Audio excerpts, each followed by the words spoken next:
Assalamu alaikum wa rahmatullahi wa barakatuh. Dear viewers, welcome to a new episode of the Qur'an and Science. I'm your host, Tamer Mumtaz.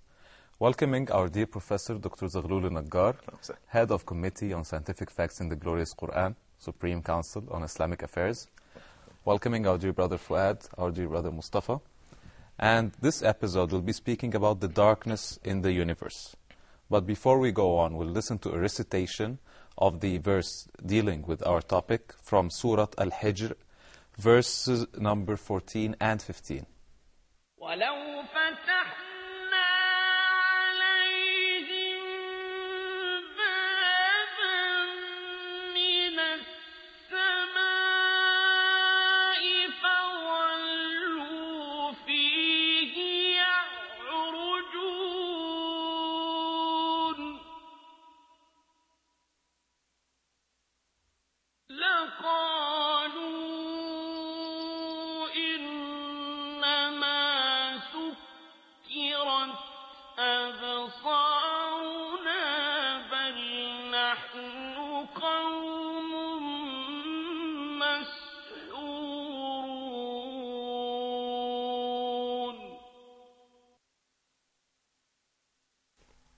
Even if we opened for them a gate to heaven, and they continued to ascend thereto, they would say, "Indeed, our eyes have been shut.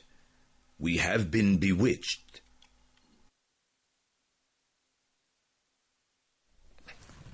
Professor, talk to us about the darkness in the universe. I begin by thanking Allah subhanahu wa ta'ala, our Lord, the Lord of the universes, the creator of everything, the one and the only super being in that universe, without parallels, partners, or similitudes, and seeking His grace and blessings on Prophet Muhammad sallallahu alaihi wasallam, who is the seal of prophethood and the seal of messengerhood. And I greet you all and your audience in our Islamic way. Assalamu alaikum wa rahmatullahi wa barakatuh. May Allah's peace, blessings, and mercy be with you all. One of the most recently discovered facts of our universe is that the universe is absolutely dark. The beautiful daylight we see during daytime is only limited to a distance that does not exceed 200 kilometers above sea level. Once you exceed that elevation, you will see the sun as a blue spot in an absolutely pitch black sky. And that's why Allah subhanahu wa ta'ala is showing His bounties upon us by giving us this beautiful white light of the day. This fact was only revealed after space travel. And the Qur'an spells out this fact in a parable, in giving an example. And the beauty about the Holy Qur'an is that even when the verse comes in the context of giving a parable or an example, it remains scientifically absolutely correct.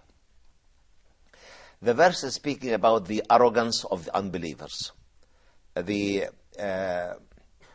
how could I say it, the conceit of the unbelievers. Whatever evidence you give them, they don't like to believe. Whatever logic you present to them, they try to reject it away and go away from it. So the verse here, or the two verses here, in Surah Al-Hijr, where Allah subhanahu wa ta'ala is saying, وَلَوْ فَتَحْنَا عَلَيْهِمْ بَابًا مِنَ السَّمَاءِ. Even if we were to open a gateway above them. Meaning that Allah would like to expose the greatness of this universe in front of their own eyes, so that they can admit that this vast, immense, orderly universe cannot be the product of an accident or a chaos, but it is the work of a great creator. It says, even if we were to open a gateway above their heads, وَلَوْ فَتَحْنَا عَلَيْهِمْ بَابًا مِنَ السَّمَاءِ. And here there is a miracle. Before I continue with the verse, why did Allah say a gateway in heavens, a gateway in the sky, a gateway in the firmament? Scientists used to believe that due to the reduction of atmospheric pressure, as we go up, we go into emptiness. The space is empty. They assume that there is no matter, no energy, nothing in it at all, because the pressure of the atmosphere is gradually reduced as you go up, until it becomes 1/1,000,000 of the atmospheric pressure at sea level. And this is after a very short distance. And after 1,000 kilometers, hardly you can detect the atmosphere. So scientists said the empty space, emptiness in outer space. And only very recently we came to realize that if the sky was empty, or any emptiness can take place in the sky, this universe can collapse. There is no emptiness in this universe. Every single space in that wonderful universe is infilled with matter and energy, and there is no emptiness at all. And that's why Allah subhanahu wa ta'ala is mentioning this fact in another verse about the sky, where he says, وَمَا لَهَا مِن فُرُوجٍ. And there is no openings in the sky, no emptiness in the sky. And that's why he said, even if we were to open a gateway above them, a gateway cannot be opened in emptiness. It has to be opened in a building, yes, in a structure, in something that's concrete. Some media. And only recently we came to realize that the universe is concrete, is very carefully built. There is no emptiness and no voids in it at all. So Allah is saying, even if we were open to a gateway above them, وَلَوْ فَتَحْنَا عَلَيْهِمْ بَابًا مِنَ السَّمَاءِ فَظَلُّوا فِيهِ يَعْرُجُونَ. ظَلَّ is an Arabic adverb that means remaining during daytime, because it comes from ظِل, which is shadow. And ظَلَّ cannot be used at night. You can use only during daytime. فَظَلُّوا فِيهِ يَعْرُجُونَ, meaning remained during daytime, ascending into space. فَظَلُّوا فِيهِ يَعْرُجُونَ. The word يَعْرُجُونَ here is also a miraculous word, because يَعْرُج is the walk of a lame person. A lame person cannot walk in a straight line. He has to go into curves. And only recently science came to prove that nothing can travel in outer space in straight lines. It has to go into curves due to the gravitational pull of different heavenly bodies, see, with different energies, with different degrees. So nothing can travel in a straight line. And there is no, for example, a total energy that could be calculated, so that, for example, a rocket could go just straight away? No, a rocket goes by the push it takes, and it goes into a very limited area of the outer space, and even it cannot go in a straight line. Although with this huge amount of push. Yes, even this has to go only straight line and in a very short distance from Earth. Yes. And it has to curve. Okay. So look at the beauty, and every single notion of traveling in the sky, Allah has used the word uruj. And even the journey of the Prophet sallallahu alaihi wasallam, al-Isra wal-Mi'raj. So really, it points to the very, very scientific precision of every single word and every single letter used in the glorious Quran. But this includes light also? Includes light. But there's a theory that says light travels in straight lines? No, light, you see, to our own eyes, our own eyes can see in a straight line. But light actually curves, doesn't go in straight lines. So all sorts of matter and energy traveling in space have to go in curved lines. And that's why the Quran describes it by uruj. And we have a chapter in the Quran called Surah Al-Ma'arij. Yes. Allahu Dhil Ma'arij. Allah describes himself by the one who has ordered this curved travel in outer space. And the verses here say, وَلَوْ فَتَحْنَا عَلَيْهِمْ بَابًا مِنَ السَّمَاءِ فَظَلُّوا فِيهِ يَعْرُجُونَ. Even if we were to open a gateway above them in the firmament, in the sky, and they will remain ascending in curved lines during daylight, لَقَالُوا إِنَّمَا سُكِّرَتْ أَبْصَارُنَا بَلْ نَحْنُ قَوْمٌ مَسْحُورُونَ. They would have said, our eyes have been shut down, or as if something magic has come over us. And indeed, the very first space traveler who traversed the light zone, these 200 kilometers, uttered words that can be the exact English translation of these two verses. He said, my eyes are shut down as if something magic has come over me. And look at the beauty of the Quranic expression of a fact that was not known at all to anybody. On the contrary, people thought that the more you travel in outer space, the closer you will be to the sun, Yes. the brighter the image would be, you see. But of course, this fact was not known until the mid-50s, 1950s, middle part of the 20th century, when the first person was sent into outer space, and he uttered an expression that can be the exact English translation of these two verses. لَقَالُوا إِنَّمَا سُكِّرَتْ أَبْصَارُنَا بَلْ نَحْنُ قَوْمٌ مَسْحُورُونَ. So if I'm standing right next to the sun, I will not see light. You will not see anything. Because I'll get burnt, yes, but but there is no light also. Even you cannot see any star directly. You see, if you look at any star directly, you can lose your eyesight. Oh. So you cannot even draw nearer to the sun. The surface temperature of the sun is 6,000 degrees centigrade. And the various emanations that are coming from the sun carry a temperature of 1 million to 2 million degrees centigrade.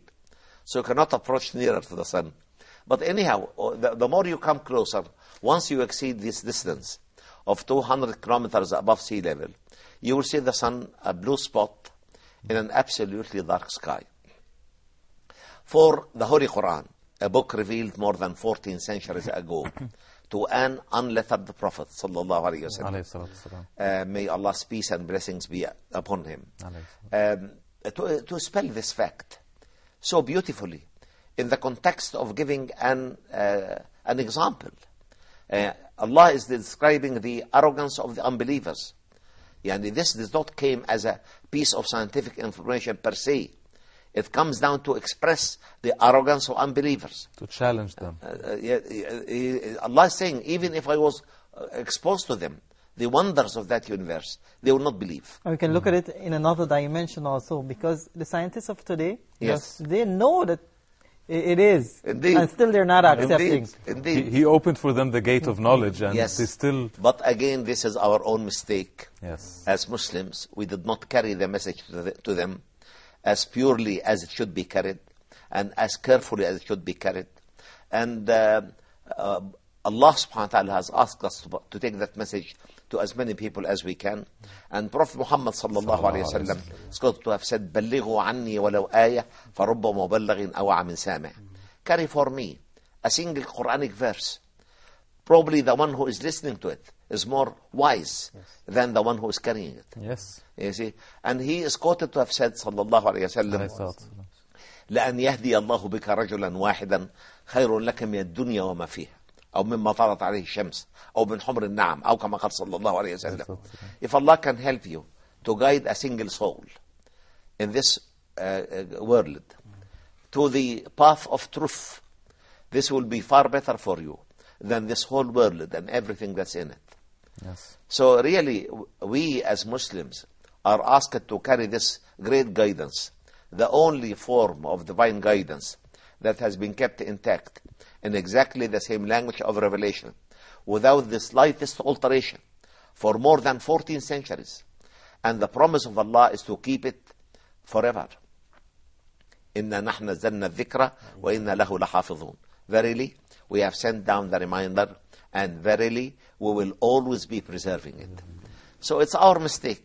We leave those scientists knowing these facts, but they don't know that it is in the Holy Quran. We have to bring this to their notice and wait to see whether they will accept it or they will reject it. May Allah help us to do our job, inshallah. We'll go for a short break, and soon we'll be back with Professor Dr. Zaghloul Nagaa. Thank you.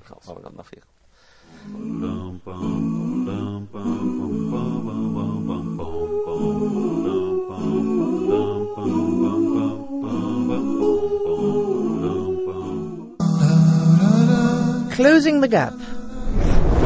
Why closing the gap? In this program, Sheikh Yusuf Estes and Omar Dunlap are going to discuss how to bridge the gap between peoples of different cultures and orientations, the gap between males and females, Muslims and non-Muslims, the East and the West. Human beings feel like that they're being slighted one way or the other. The gap between the youth and the elders, the gap between various status in the work field and education, and then trying to provide solutions for these particular problems.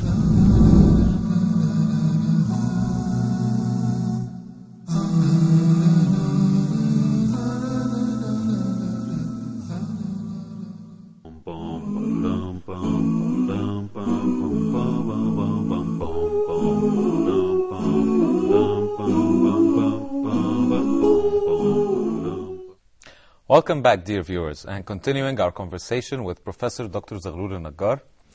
And I think Brother Mustafa had a question before the break. Yes, exactly. As Dr. Zaghloul, I was wondering about, you were saying earlier that the more you go up on the sky towards space, the more pressure that we get, or the less pressure that we get, and the more that you go up, the less oxygen, I would say. Yes. Yes. Am I correct? Absolutely correct. Yes. You see, the atmospheric pressure at the surface of the sea diminishes gradually as you go up, until you cannot detect it. After 1,000 kilometers, almost man cannot detect the atmosphere. Yet it is there, but it's so thin that it cannot be detected. Not only the pressure decreases, but we get a variation in the degree of temperature as well. You get lowering of the temperature, then increase of the temperature, then lowering again, then a steady increase until you reach the sun. And that's why it's very dangerous to travel in outer space without a proper protection. Right. The other danger is that you get the deficiency of oxygen, and the gradual increase in harmful gases, poisonous gases actually, like hydrogen and helium. And this cannot be inhaled by man. So unless you are perfectly protected, you cannot travel in outer space. I remember reading an ayah, a verse in the Qur'an, mentioning something like that. The Qur'an says, again, the ayah comes in the context of giving a parable or a simulation. It reads, فَمَنْ يُرِدِ اللَّهُ أَنْ يَهْدِيَهُ يَشْرَحْ صَدْرَهُ لِلْإِسْلَامِ وَمَنْ يُرِدْ أَنْ يُضِلَّهُ يَجْعَلْ صَدْرَهُ ضَيِّقًا حَرَجًا كَأَنَّمَا يَصَّعَّدُ فِي السَّمَاءِ. Of course, we know that Allah has an eternal knowledge, and Allah knows the ins and outs of every one of us. And through the divine knowledge, when Allah knows that there is something good in any person, Allah will help him to increase that goodness. Right. And if Allah knows that somebody is evil and is bad, and is not willing to learn, Allah will leave him and will not guide him. And the verse says, فَمَنْ يُرِدَ اللَّهُ أَنْ يَهْدِيَهُ يَشْرَحْ صَدْرَهُ لِلْإِسْلَامِ. Whoever Allah wills to guide, He will open his heart and expand his chest, metaphorically speaking. Yes. Meaning He will accept it gladly. يَشْرَحْ صَدْرَهُ لِلْإِسْلَامِ. He will open his heart and his chest, broad chest, for accepting Islam. وَمَنْ يُرِدْ أَنْ يُضِلَّهُ. Whoever Allah does not will to guide, He will leave him to his evil, to himself. يَجْعَلْ صَدْرَهُ ضَيِّقًا حَرَجًا كَأَنَّمَا يَصَّعَّدُ فِي السَّمَاءِ. He will make his chest so narrow and so congested as a sign of rejection, and unaccepting, you see. كأنما يصعد في السماء, as if he is traveling in outer space without any protection. And nowadays we have what we call space medicine. And space medicine tells us that if you travel in outer space without enough protection, actually you can burst in no time, actually. All the gases in your body will expand as a result to the lowering of pressure up there. And as they expand, they will rupture all the veins, all the arteries, all the cells, all the lungs. It will rupture everything, you see. And secondly, with the deficiency of oxygen, one will become suffocating. That's right. And as if his chest has been narrowed and congested. And it's really amazing for a book revealed more than 14 centuries ago to talk about atmospheric medicine in such a beautiful manner. And whoever would know this other than Allah subhanahu wa ta'ala. But as we go up, Yes. the light also diminish. Diminished as well, yes. To a point that I remember you saying that we can see the sun. We would see the sun as a blue light, As a blue spot. Yes, a blue spot. But what about the other planets? Don't they see the You cannot sunlight? see the planets. You will only see some of the stars. Well, no, what about the light, the sunlight, the effect of the sunlight on the other planets? But you will not see it because, again, every planet, if it has an atmosphere, the white light of the day will be seen only in a lower distance in that atmosphere. So you're saying that Yes. it's possible to see bright light on Earth and on Mercury, the first planet. Yes. Maybe it's dark?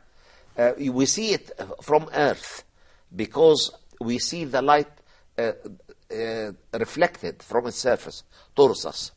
But of course, if you are in outer space, you cannot see that light because there is nothing that would reflect that light so that you can see it. You see it here because of the density of the lower atmosphere. That's why you see it here. You see. So you'll not see planets. You will see only stars as tiny little specks of blue light in an absolutely dark background. But what I meant also is that we on Earth, we see the daylight in order to do our activities. For example, if there was life on Mercury, would they have the same daylight as us? Of course, they do have the same daylight and night alternation because they all revolve around their axis in front of the sun. But the length of their days and nights will be completely different from ours. The closer you are to the sun, or the farther you are to the sun, will it change the length of your day and the length of your night. Yes. So continuing with the darkness of the universe, the more Yes. we go up, no oxygen, no light. What else? What else? What more about the darkness in the universe? Of course, we talk about interplanetary matter, interstellar matter. We find matter and energy are still there, but they are not suited for human life. And that's why it's a great mercy of Allah subhanahu wa ta'ala that He has conditioned the earth to suit our own existence. And those dreams of the crazy people over there who try to buy land on the moon or Yes. buy land on Mars or make tourist journeys to the moon, you see. Yes. It's absolute nonsense because there is no atmosphere to the moon. And of course you have to carry your oxygen, you have to carry your water, you have to carry your food, you have to carry your protection of all kinds of... What life would this be?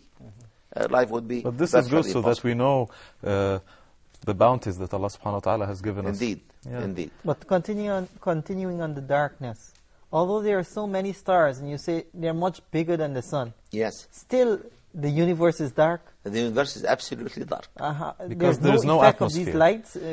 Because you see, these lights, as they are emitted as a result of the process of nuclear fusion, they are scattered in different wavelengths that cannot be seen. And these wavelengths can only be observed if they are repeatedly scattered and reflected several times on the tiny specks of solid matter in our lower atmosphere, or on the condensation of gas molecules or humidity of water molecules. But if you have a thin atmosphere, you cannot see them. You cannot see anything. And that's why one of the realities of our time is the absolute darkness of outer space. And this darkness is also paralleled by darkness in the depths of the oceans and seas. So we find that, inshallah, we'll come to that in another episode. You find that the upper 100 meters of the seawater is lit by the daylight, the sun rays. And of course, not completely lit as you see it on land, because first of all, 49% of the sun radiation is reflected by the clouds, and only 51% of the radiated energy from the sun reaches the surface of the sea. And the majority of that is consumed in evaporating water to create the water cycle around the earth. Otherwise, the water of the earth would go bad, because we know that in every cubic centimeter of water, there are virtually millions of organisms that live and die. And without this water cycle around the earth, this water would have gone very bad and life would stop. And that's why we find that the bulk of the solar radiation is consumed in the evaporation cycle.